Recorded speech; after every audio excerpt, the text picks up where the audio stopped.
کله کله په روژه کې خاص کر د مریضان خلک ستنې ته ضرورت پیښ شي. داسې مریضان سته چې هغه کینسر مریض وي، هغه د دردو ستنې لګوي، بعض نورې ستنې، بعض دا رقم چې په دا روژه په حالت کې یو قسم کیفیت ورباندې راسي بېسده سي، ډاکټران ستنې ورلګوي، دی نو ورسره ټالي وایي ما ته ستن مه رالګوه زما روژه خرابېږي. دا مسله ښه واضح واورئ. نس ته یا دماغ ته د خولې د لارې یا د هغه مخصوصو لارې که دوا ورسېدل یا خوراکي مواد ورسېدل دا روژه ماته. یو دغه یي چې د رګ د لارې یا د غوښې د لارې چې په هغه کې ستن خالص او بیا په بدن کې هغه انتشار وکړي، په دې سره روژه نه ماتېږي. دا رقم دی لکه سړی چې په خوب بیدي لړم راسي دی ووایي، دا لړم زار سره پاشي، دا ځای پړسېږي، لیکن دا زموږ د ټولو کتابو اتفاق دی پر دې باندې چې په دې روژه نه ماته. دا ستن هم دا مثال لري. د هغه عادي لارې چې خوله ده پزه ده یا دغه رقم انسان نور لارې دي، د هغه د لارې چې انسان نسته شی رسېږي، دا د هغه څه خلاف دی.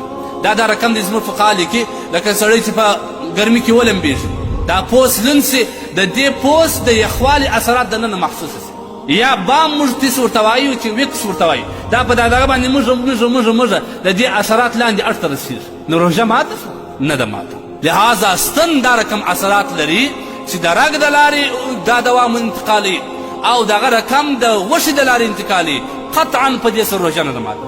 نه د رګ په ستن ماته ده، نه د غوښې په ستن ماته ده، نه په سیرین او ډریپ باندې روژه ماته ده. و به شرط دې که ډاکټر درته وایي چې دا سړی هلاکت ته نږدې دی ډریپ ولګوي.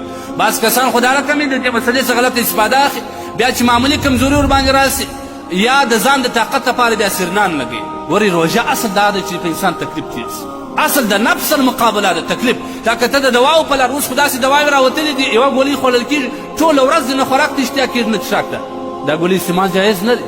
بیا د روژې څه فایده سي؟ روژه خو هغه ده چې ته وږی سي، پر تا تکلیف تېر سي، ته تږی سي، دا ستا تکلیف خدای ته خوند ورکوي. نو لهذا په روژه کې که چیرې ضرورت دی دغه و انجکشن و د ستنې و د پچکارۍ و یا د ډریپ ضرورت و، که ډاکټر ووایي چې دا د غیر د ډریپ نه کېږي یا د درد ستن یا بلې هېڅ مشکل نه لري، ستن لګوئ پروا نه لري. البته که چیرې چا نه ولګوله، ډاکټر ورته وویل د ده ځان سره مقابله او زه نه کوم، یو سړی د لمبې والی دی، ډاکټر ورته وایي زه ډریپ لګوم، دی ورته وایي نه ماته نه، په دا حالت کې مړ شو، د دې خپله خون ته ځان په غاړه دی، ځکه چې په دا وخت کې تا ته حکم دی د ډاکټر ماهر ډاکټر خبره به منې.